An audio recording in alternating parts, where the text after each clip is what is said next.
because I don't have the block stitched out, I just marked my lines. Um, and let's see if we can see that very well. So we've marked an 8 rotations on here.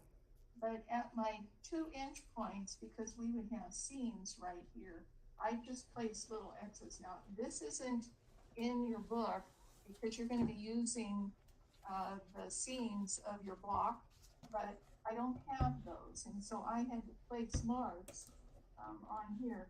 This will be where I will start, and we'll be using first off the Spinifex 4. This is the 3.5 inch. This is not the size that comes in the sampler set.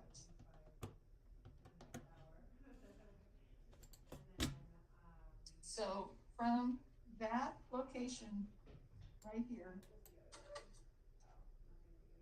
we'll, so does this sound any better?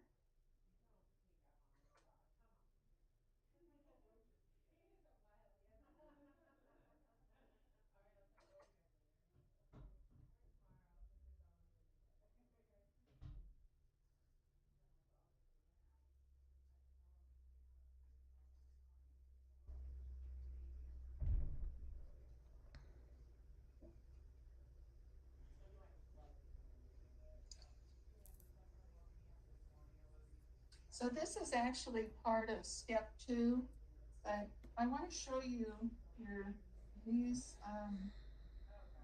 little guys start out.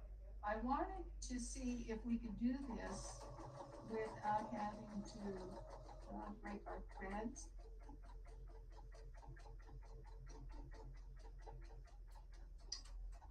3.5 inch template. You could use any of the others in order to create a different pattern here if you didn't have this one here.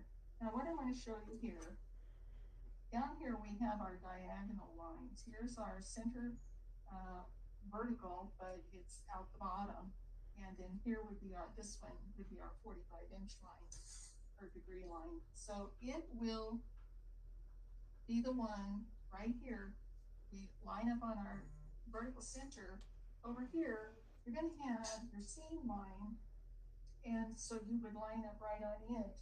But I don't have that, so I'm going to use that 45-degree mark down at the bottom in order to determine my placement.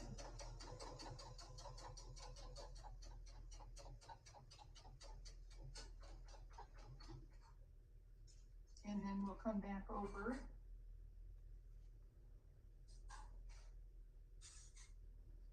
And do it again.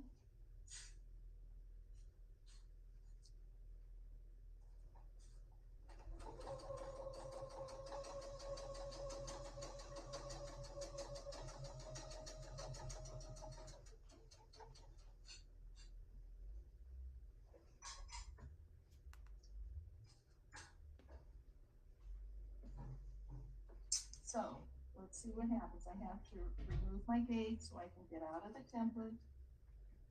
I don't have thread slots on these guys. And with my oval, I'm going to open it up so that I can get in around there.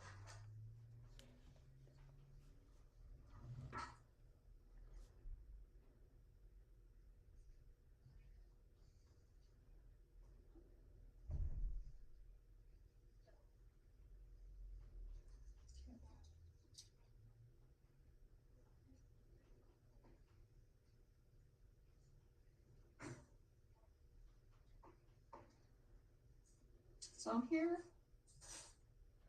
we are at the center, which is where my little cross mark pieces were, our little stopping points. I'm going to stitch all the way around here, but I'm going to have to do it and then do a set of double stitching.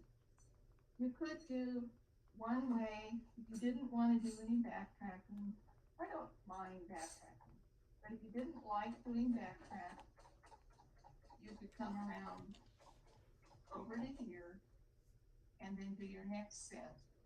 I'd almost rather do that than have to change it back and forth with the gate key going in and out. So with this, I'm going to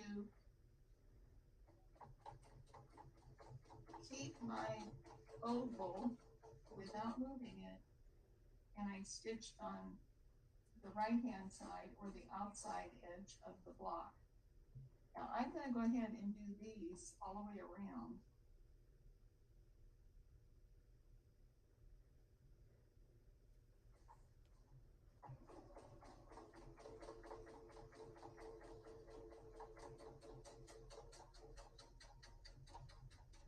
So it's 1.5 times. There's a little bit of an overlap there, but that's perfectly okay. You want to have that. And this would be, your seam line would be right down through the middle. So this template would actually be centered, positioned to have your seam line centered.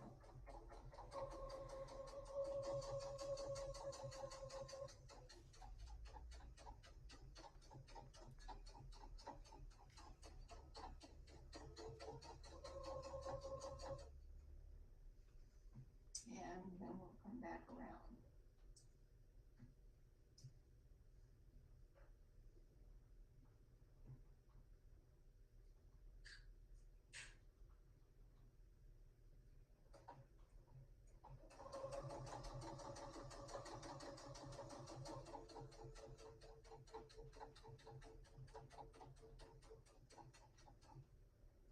So this time, I'm not going to go the second time. I'm going to go ahead and change my template, go back to my Spinifex 4, so that I can now do my stitching on this corner.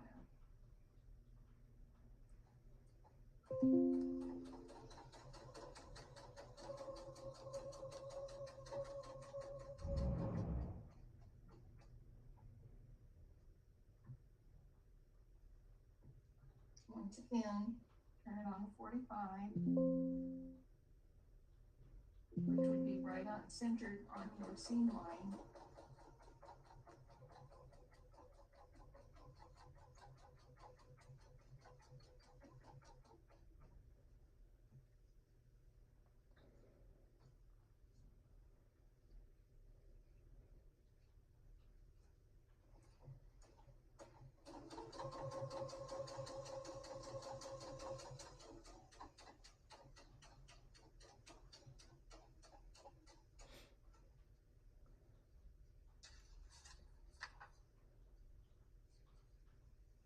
So once we have finished and completed all 4 of our corners, that, let's get this template off in here, that take us all the way around, we have our little oval parts. Again, go back to the oval template. I'm going to do it right here at this spot so we don't have to break threads.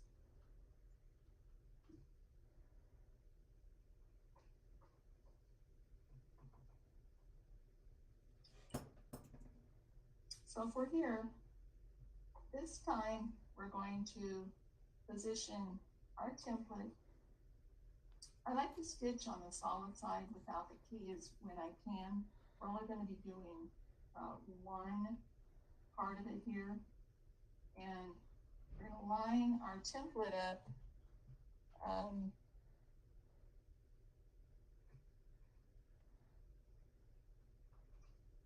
so that we can have our center vertical line right in line with our marked line coming across there, and then be at the back down here.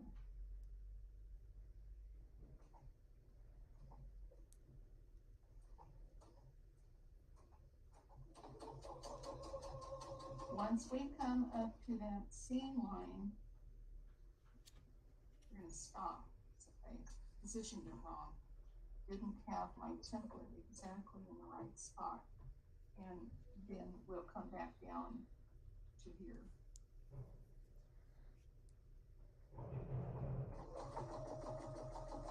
So you can see I created kind of a funky little pattern right there. Let's do it over here.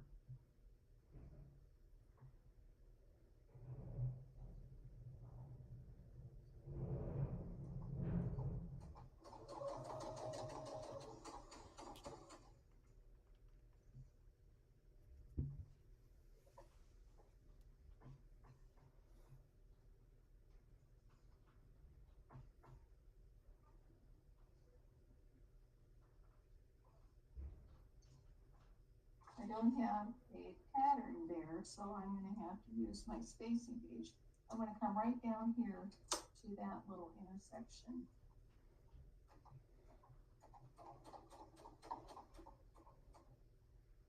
Right there. And now I can come back in here and do my other corner.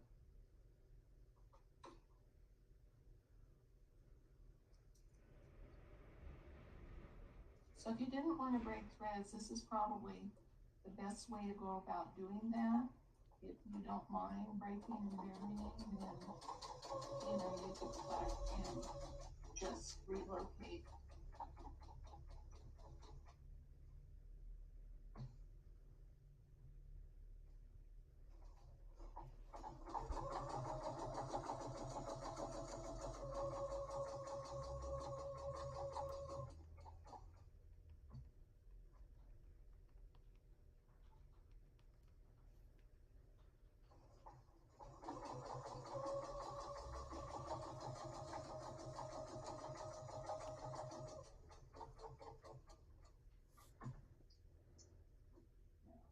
Pull the template off again.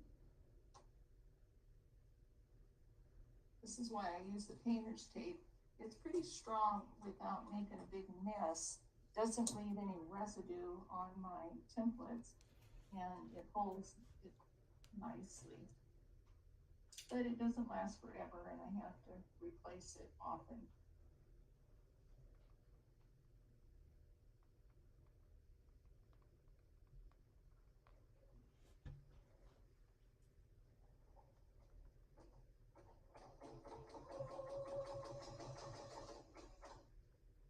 Stop at the marked line.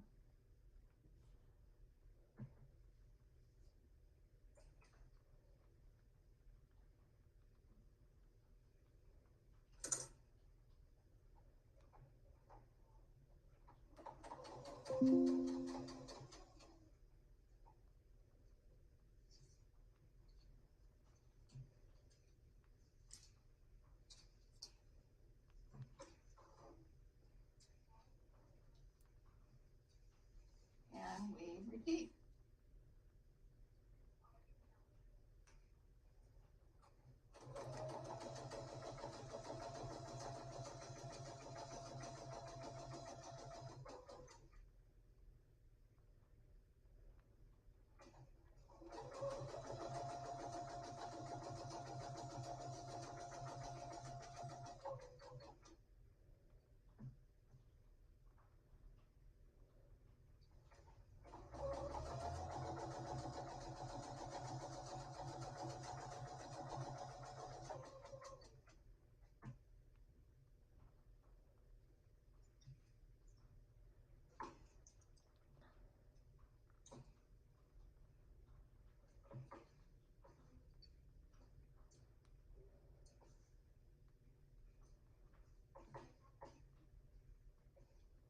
So we only use one side of the oval's template there, and where you position it.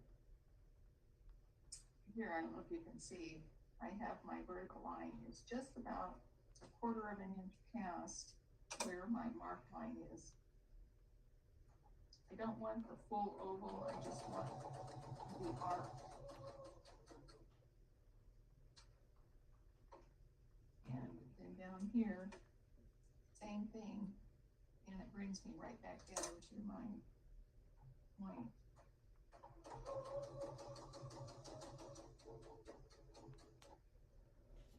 And I'm going to cut my threads. You can see here where I got off a little bit, so you know how to fix that. You just simply correct it by stitching it again and then removing those portions of the stitches that are the boo-boos. So this particular block, it really is quite pretty, I think, when it's multiplied out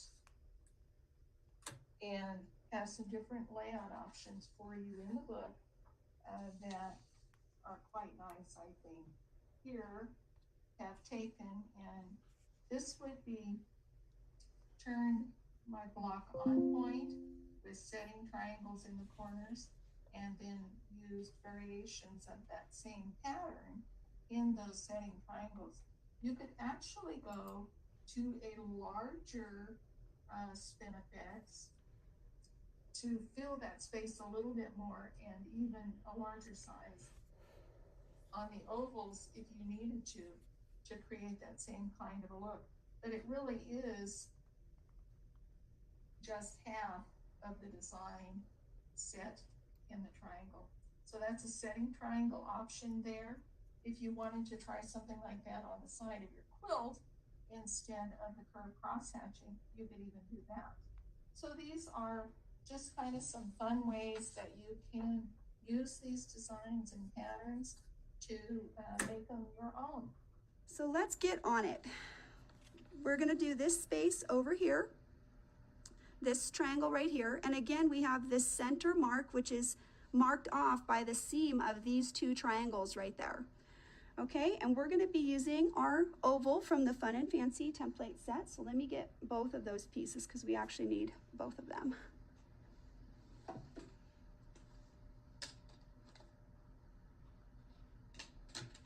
Can you look around and see if you can find the other oval? I had it earlier, but I don't know where it is. Right there, that's it. Yeah, thank you. Oh, there's always so much stuff on the desk. Okay, good, Nana. I'm glad you can see it. So now we'll get started. So the first one I want to do is the one that has the frame. We're going to sew this oval first. So obviously grips side down. I like to work with the puzzle piece sort of on the bottom because then I'll get a little smoother curvature and I can also line things up a little better. So what I'm going to do is I'm going to put this line and this line that splits the oval this way on the seam. And then there's a line right here in the middle of the oval, and that is going to go on this seam allowance right there. I'm going to pick my needle up right in the seam, in the center of those two colors, try to get it right in the split, and I'll pull up my thread.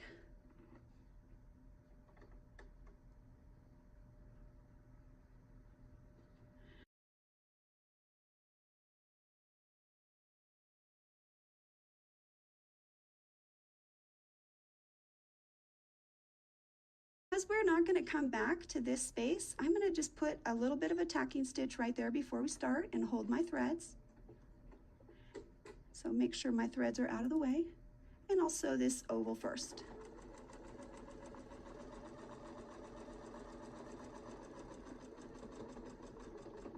Okay, and now we can just take him off because we don't need him anymore. He's kind of our anchor piece, but now we'll put him back to bed.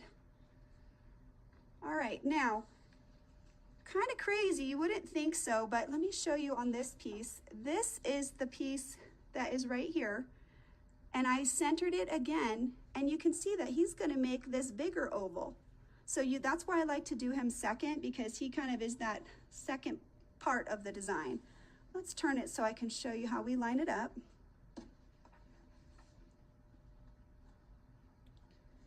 Okay, so right here, I've got to sew out just a little bit. So let's go ahead and do that. I'll just freehand it because I can. Just enough so that I can lay this on the center and have this center line be on that seam. So it looks like I might need one more stitch to get there.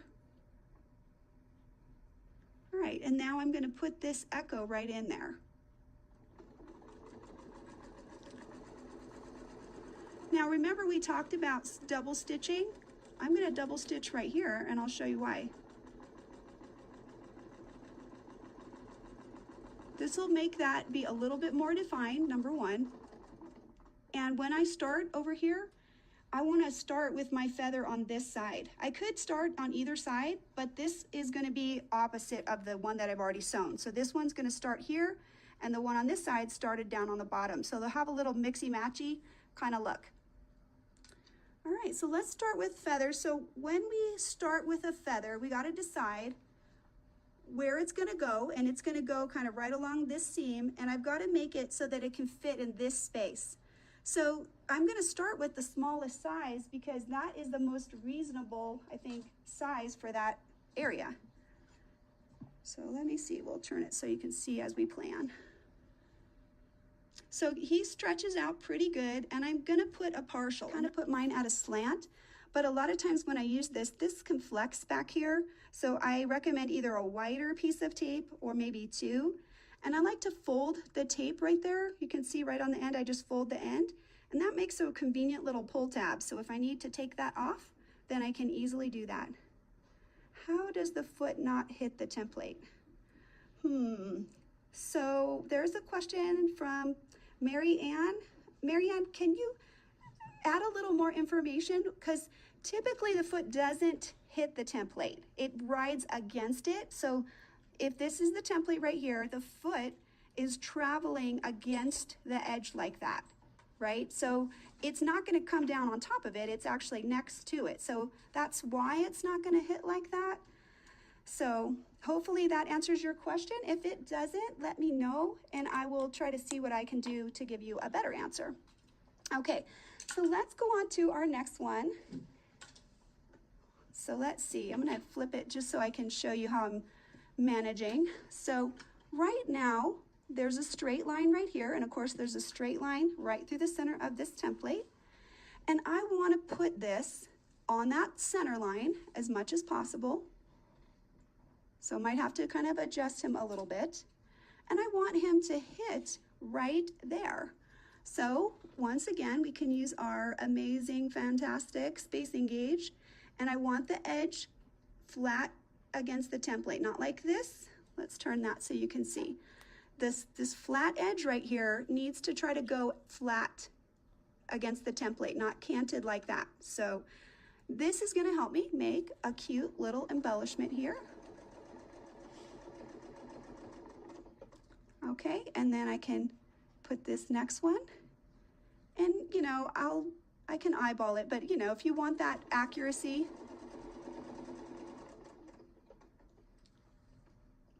you can go ahead and stick him in there. And the reason I'm lining up the center line, I mean, I could just stick it on there any old way, but we want the point of the oval, the tallest part of this arc, to be centered in between this petal. So that's how come I'm using the center line. So if, you know, that wasn't important to you, you can do whatever you want.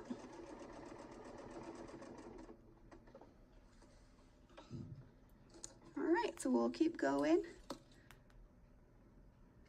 So has anybody tried this before? So if you've tried this, go ahead and send a note to my production manager, and I'll put your name out there. All right, so can you see how we're going? Doesn't that look cool? All right, let's just do these last couple. I'll try to do it faster. I'm talking too much. You can tell that I can't talk and sew at the same time.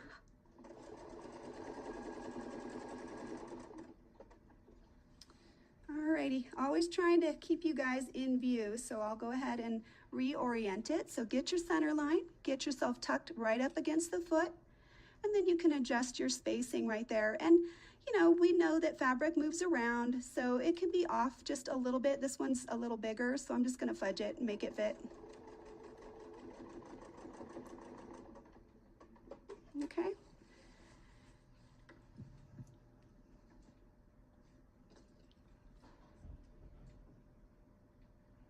Alrighty. Oh, going crazy. All right, so here's our last one.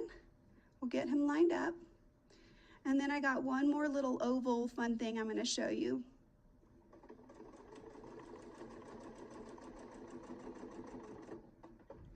Okay, so I'm going to go ahead and also demonstrate really quickly how we can tie off, because I saw some people were asking questions. So I can bury my threads. I have a self-threading needle and I do that sometimes. I always bring the bobbin up to the top, just like I showed you. So if I'm done stitching, another easier, faster way to tie off is with micro stitching. So I'm going to go ahead and I'm going to take a few stitches, about 5 or 6, especially with a polyester thread that's kind of slick. Is to find the exact center. So I'm just going to use my long ruler here.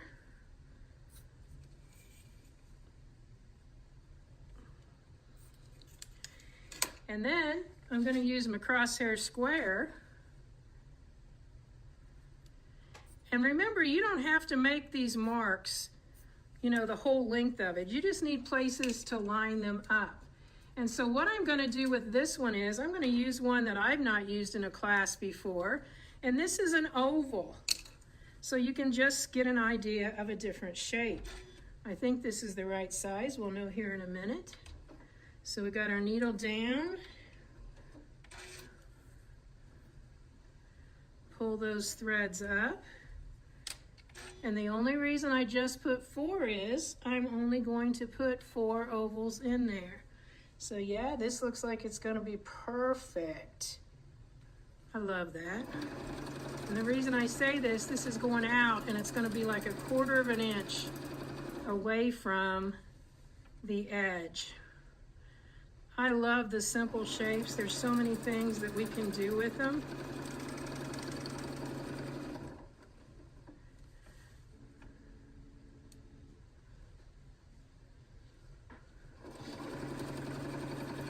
I think a lot of them are really excited because the ones you are using are ones that they've had and they just don't know how to be creative with them other than what That's is kind the of the whole obvious. idea, because a lot of times it's just a matter of finding a picture and kind of just copying it. There's nothing wrong with that whole concept there. So what I'm going to do here is I'm going to go ahead and open this so that you can see it. And then I'm going to do something a little bit different so you can see what that looks like. So I could stop right there. And that's why we have these puzzle pieces, so that we can take them out and get out. But then I'm going to go and I'm going to put a smaller oval. And I'm not sure until I get it in there whether I'm going to put it between the ones that are there. It's a brand new template, you guys. Or whether I'm going to put it inside the ones that are there. So let's see here. Between would be pretty cool. So if I'm going to do between, I've got to get my line from my needle to the corner here. So you can see how I'm doing this with everything still set up. And this is exactly what I do. My ruler is up against my needle and I'm coming out here. Megan, can you pull the camera out so they can see where I'm lining up? Yeah, just a minute. So right out here at the point is where I'm lining up, just to get that one little dash there to know where it's centered. So from my needle, I'm right beside my needle, lining that up. So even with my template in place, I can still do this. All right, so now that I've got that done, we're gonna line this up, and I'm lining it up on the other side.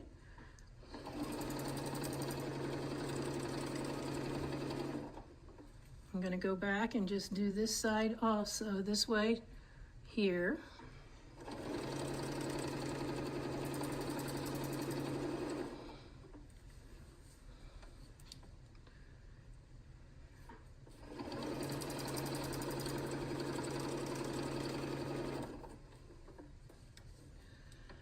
Pull those threads out of the way. And just so you can see, right there's my line. I'm getting it right between where those cross over.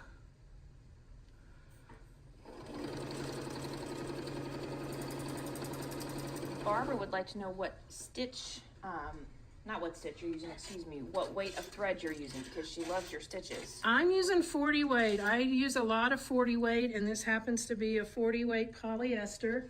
Now again, guys, I'm just cutting my threads off I'm not taking the time to tie them, but I want to get them out of the way so that you can see. And there's what that block looks like on point. Something I didn't line up right because I don't have the same thing right here, but you can see, would I take that out? Probably not, unless it was going to be judged. I've never had anything judged that I've quilted anyway, so I'm not going to worry about it. But you can see how we did just very simple tools, very simple block, but very interesting also. So that's a fun one to do too. I'll probably just take a picture of these and upload them when we're done so that you can see what it is.